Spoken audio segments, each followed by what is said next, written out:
Maulang bagyo mga kaibigan, ngayong ikadalawa ng Setyembre 2024, update po tayo sa Bagyong Inting. Napakalakas ng ulan simula pa kagabi. September 1, nag-umpisa ang pagbuhos ng malakas na ulan. Ngayon ay narito tayo sa harapan ng province ng Palapala at napakaraming pasahero dahil wala makatagos ng mga bus. Di umano ay natrap doon sa Bacoor dahil sa laki ng pagbaha. Yan po ang kalagayan ngayon dito sa may Pasay, sobrang traffic kailan po sa lakas ng buhos ng ulan dahil sa Bagyong Inting. Kaya sa mga gustong maglakbay ay kinakailangan na magdala ng sariling kaputi.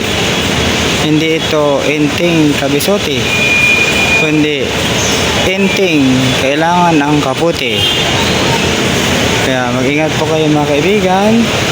Katong ito ay patuloy na lumalakas ang ulan at nagkakaroon ng matinding traffic dito po sa EDSA, banda rito sa may Pasay City.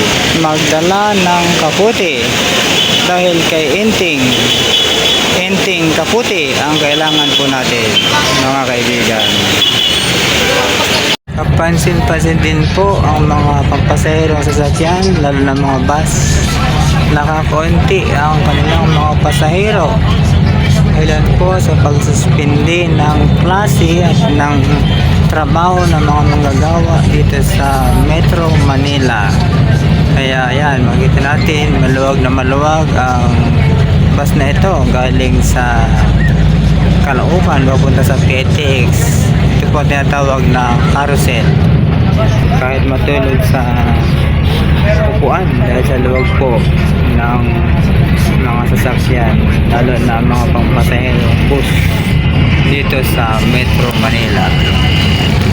Nagdeklara na rin po ang pamahalaan ng Pilipinas, lalo na dito sa Metro Manila, na suspindi ang lahat ng pasok, lalo na sa mga paaralan at ganun din ang mga manggagawa, partikular dito sa Metro Manila at mga karating na lugar, dahil po sa patuloy na pagbaha sa mga daraanan. Kaya may hirapan po na dumaan ang mga manggagawa, lalo na yung mga sasakyan, may liit na sasakyan, ay mahirapan ang makatawid sa mga lugar na may roong matinding pagbaha.